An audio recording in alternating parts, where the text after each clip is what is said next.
Merry Christmas from Midcard Maniacs. I'm Jay. And I'm John. And today we're reviewing Santa with Muscles. What you gonna do when Santa Mania runs wild on you?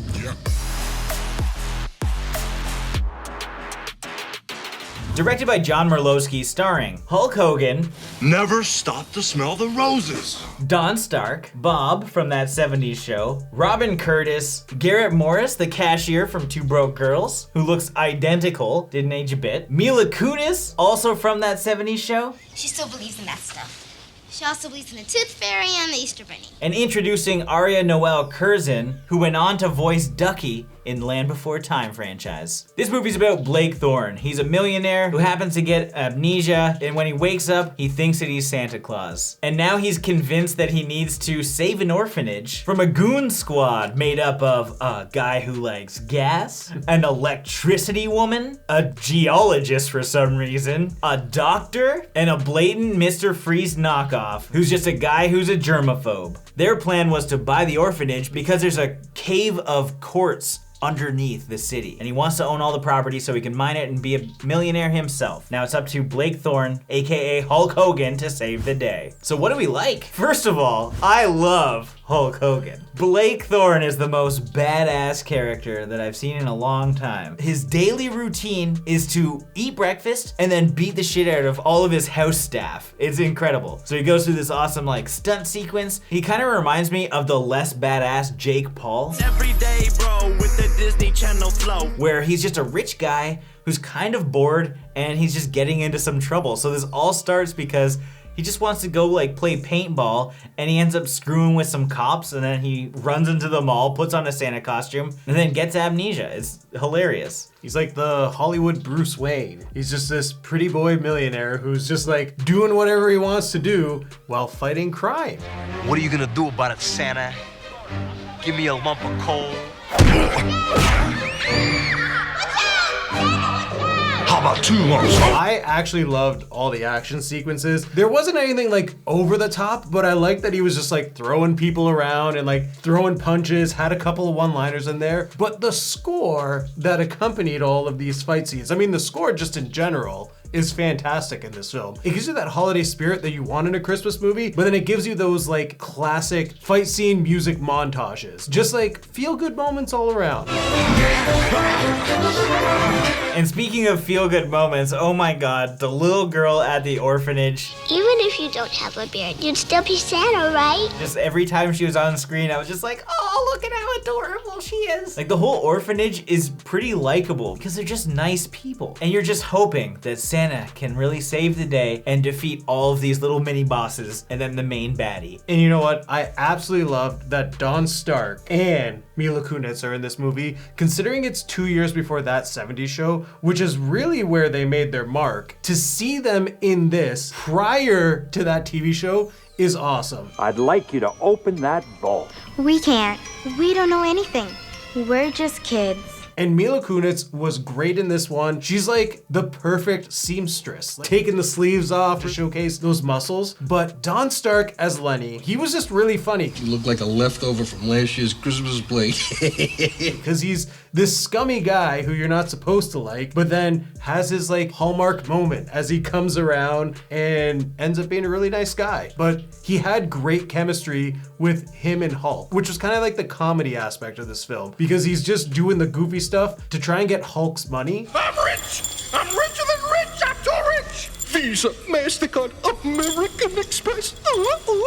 But he was just a fun character. Shout out to the Brutus the Barber Beefcake cameo. He was a sumo lab assistant is what he's credited as. 5 minutes!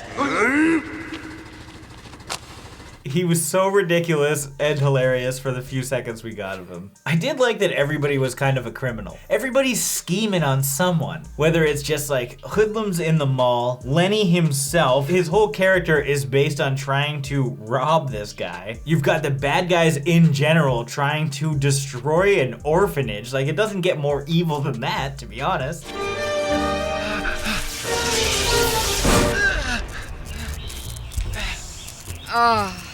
strange. And I would say that even Santa before he was Santa, Hulk Hogan himself was kind of a dick. He's causing car accidents, he's shooting paintballs at cops. Like, he's kind of a jerk. Everybody's a jerk. But Santa really brings everything home. And the holiday spirit is definitely felt throughout this movie. Keep the milk and cookies warm. It was just a fun time. Like, the pacing from beginning to end, something is always happening. And now it's time for the macho moment of the day. Oh, yeah. Patient suffers from bad tummy aches and splitting headaches. Now, what didn't we like? I don't know why this bugs me, but the fact that they reveal Hulk Hogan grew up in this orphanage, along with our villain, Mr. Frost, that they were best friends, and this is not established until like 10 minutes left in the film. They don't even let you take it all in as an audience member. The moment that like Clayton tells him, you can hear the music start and then it's just a hard cut to another scene. They're like, fuck it, we don't have time for this shit. He was your best friend, Edna Frost. But it is a crucial moment because that's what really sets off the big final battle between Blake Thorne and Mr. Frost. So like, let it simmer, guys. It's really out of nowhere. When they get down to the safe, he knows the combination for some reason, which is why they explain this later on as to like how he was able to like know the final number because he grew up here, or he saw like the BT engraved on like the door. This all happens within minutes of each other. Like there's another hour and 15 minutes prior to this that doesn't establish that Hulk Hogan is tied to this orphanage. It's like an M. Night Shyamalan kind of thing. It's like, hey, we gotta wrap this shit up. Here's a twist. But it's like, not even that good. It didn't need to happen. Here's a reason to distract the bad guy for approximately 1 second before you have a crystal lightsaber fight. If you are a billionaire whose face is placed on every product, how does nobody know who you are? One more like when Lenny saw that he was on the cereal and he quickly just dumped cereal all over his stuff. Guess I'll just recycle this. And then just like tried to crumble up an entire cereal box inconspicuously. Why isn't Clayton like, Lenny, what the fuck are you doing, man? He was pretty straightforward with things. Clayton wasn't straightforward with anything. It took him almost 4 days to like tell Blake, hey, remember when you lived here? Well, all you had to do was knock. He knew the whole time. He was just letting him have his Santa cosplay adventure. Like, think of it this way. If PewDiePie is living next door to you, he's got amnesia, what are you gonna do? Oh, hey, you're Santa? No, you're gonna know who it is. Yeah, but would I tell him? Your reaction would be, holy shit, Pewds. You're right. So you think Clayton should have been like, hey, you're Blake Thorne. We literally own 1,000 products with your face on it. Let's be honest. How many people of that stature could like go incognito? He's a massive man. There's no way you're gonna be fooled by this guy. I mean, obviously if you're a child, but you're right. Like, you mean to tell me that that news reporter has never once interviewed Blake Thorne? Helen most definitely has interviewed Blake Thorne before. I don't know if this is a like or a dislike, but when he was at the mall and he's like, who's with me, kids? And then it just cuts to only adults. That was my favorite thing. Oh, I guess that's a like that. I've been drinking some hard eggnog all day. For a wrestler in a movie, I was kind of sad we didn't get at least one leg drop. We didn't even get like a Hulk shirt rip. Like, that could have been a thing too. And like, there wasn't any real like wrestling references. Like, Train, say your prayers, eat your vitamins. He was in like a few other movies like Suburban Commando. How do you know which ones are the right ones? You have to squeeze it a bit.